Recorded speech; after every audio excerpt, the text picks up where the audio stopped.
জিও করেছে price hike, Vi করেছে price hike, price hike করেছে এয়ারটেল। আর সেই জন্য সবারই মন খারাপ, সবাই বিএসএনএলের পথে ছুটছে, আমিও তাদের মধ্যে একজন। কিন্তু এই মুহূর্তে যারা জিওর প্রিপেড ইউজ করছেন তাদের তো ঠিক আছে তাও, কিন্তু যারা পোস্টপেড ইউজ করছিলেন, এই খেলা কিন্তু প্রিপেড এবং পোস্টপেড দুজনের জন্যই করা হয়েছে। আর তার লাইভ প্রুফ সমেত আমি আপনাদের আজকে শেয়ার করব। তাই এই ভিডিওতে আপনাদের থাকাটা খুব জরুরি। দেখুন জিওর খেলা কীরকম আমাদের মুরগি বানাচ্ছে। শুরু করি। তো জিওর প্রিপেড প্ল্যান বেড়ে গেছে, 27% পর্যন্ত তারা প্ল্যান বাড়িয়েছে। শুধু তাই না, এয়ারটেল এবং ভিআইকে আমি বলি বাবা তোমাদের ক্ষমতা আছে, কারণ তোমরা 4G আজকে ডেটে দিচ্ছ, তোমাদের ঋণ সরকারের কাছে অনেক বেশি, তবুও তোমরা প্রাইস হাইক করে, হ্যাঁ যদি ঋণটা শোধ করা যায়। কিন্তু এয়ারটেল এবং জিও, যাই হোক এয়ারটেল আমাদের এর আগে ফ্রিতে কিছু দেয়নি, কিন্তু জিও ফ্রিতে দিয়ে আমাদেরকে পেট ভরা খাবার দিয়ে আজকের ডেটে খাবারটা কেড়ে নিয়েছে মুখ থেকে। যদি এবার ওই খাবার কিনতে হয় তাহলে বেশি দাম দিয়ে কিনতে হবে। That is called black marketing. ঠিকই আছে, সবারই দিন তো এক যায় না। যাই হোক, তো জিও শুধু যে প্রিপেডের ক্ষেত্রে করেছে এটা তাই না, জিও পোস্টপেডের ক্ষেত্রেও তাই করেছে। আমি জিওর পোস্টপেডের একজন অ্যাক্টিভ ইউজার আজকের ডেটেও। আপনাদেরকে ছোটো ছোটো প্ল্যানগুলো কিছু বলি, যেমন 499, 599 এরকম প্ল্যানগুলো আসতো। আজকের ডেটে প্রত্যেকটা প্ল্যান দেখুন ওখানেও কিন্তু এফেক্ট পড়েছে, অর্থাৎ পোস্টপেডের ক্ষেত্রেও এফেক্ট পড়েছে। কিন্তু হ্যাঁ, যারা অলরেডি ইউজ করছেন কম দামি প্ল্যানগুলো তাদের ক্ষেত্রে এফেক্ট পড়েনি। যেমন আমি যে প্ল্যানটা ইউজ করি সেই প্ল্যানটা নিয়েই আমি ডিরেক্ট কথা বলবো।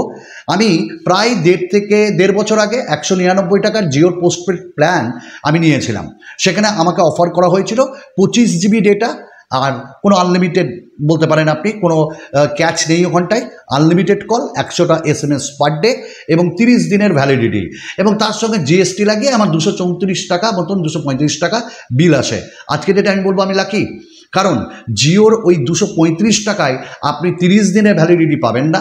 আপনি 235 টাকায় অবশ্যই আপনি পাবেন না 25 GB ডেটা মতন, আবার আপনি পাবেন না আনলিমিটেড কল। কিন্তু আমার বিল যখন আসছে তখন দেখছি হ্যাঁ 235 টাকায় আমার পে করতে হচ্ছে, কারণ সেখানে কিন্তু আমি এক্সিস্ট করছি, আমি ওখানটায় পুরনো কাস্টমার, আমরা অলরেডি ওই প্ল্যান নিয়ে বসে আছি, তাই জন্য আমাদের কিছু হাত দেওয়া হয়নি। কিন্তু এবার আজকের ডেটে যদি এবার ভাবেন এই ভিডিওটা দেখে যে আমি এবার জিওর পোস্টপেড নেবো, প্রিপেড থেকে পোস্টপেড করবো, না, ওটা তো আবার ভুল হবে। কারণ ওই প্ল্যানটায় আজকের ডেটে 349 করে দেওয়া হয়েছে। আমি রিসেন্টলি দেখলাম মাঝখানে 199 প্ল্যানটা করা হয়েছিল ওই 299 টাকা, আর আপনাকে ওখানটা এক্সট্রা দিচ্ছিল 30 GB ডেটা। আর আজকে দেখছি 349 টাকা, অর্থাৎ 3 জুলাই থেকে এটা অলরেডি চালু হয়ে গেছে। তাহলে যারা 349 টাকা দিয়ে প্ল্যান কিনবেন তারা পাচ্ছেন আমার থেকে 5 GB ডেটা এক্সট্রা, অর্থাৎ আমি 199 টাকায় যে প্ল্যানটা 25 GB পাচ্ছি, আপনি 349 টাকায় পাচ্ছেন 30 GB ডেটা। আমারও 30 দিনের ভ্যালিডিটি, আপনারও 30 দিনের ভ্যালিডিটি, আমারও আনলিমিটেড কল, আপনারও আনলিমিটেড কল, আমারও 100টা SMS পার ডে, আপনারও 100টা SMS পার ডে। কথাটা সেখানে না কে কী পাচ্ছে, কথাটা হলো যে 199 টাকার প্ল্যানটা তো একবার প্ল্যান বাড়িয়ে 299 টাকা করা হলো। তাহলে যারা আমরা 200 টাকায় কিনেছিলাম, যারা এবার আগামী দিনে 200 টাকার প্ল্যানটা 300 টাকায় কিনলো, তারা কী পেল? 5 GB এক্সট্রা ডেটা, তাছাড়া কিচ্ছু না।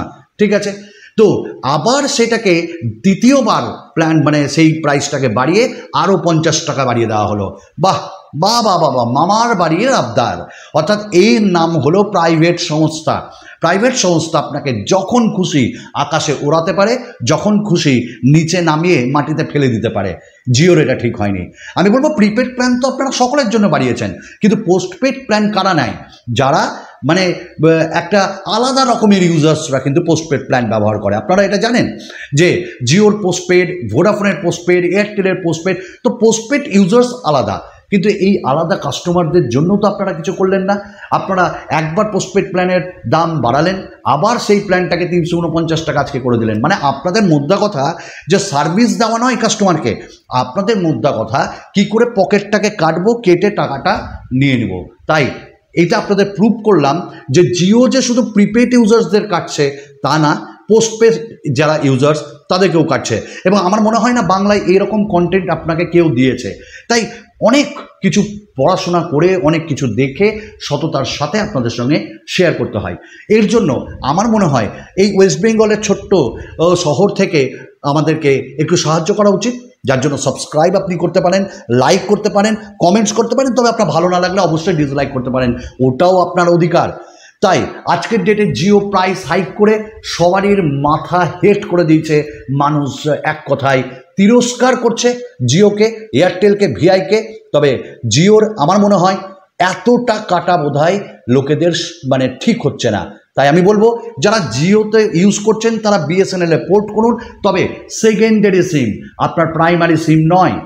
আর যারা অলরেডি পোর্ট করে ফেলেছেন তাদের জন্য শুধু বলবো বাহবা।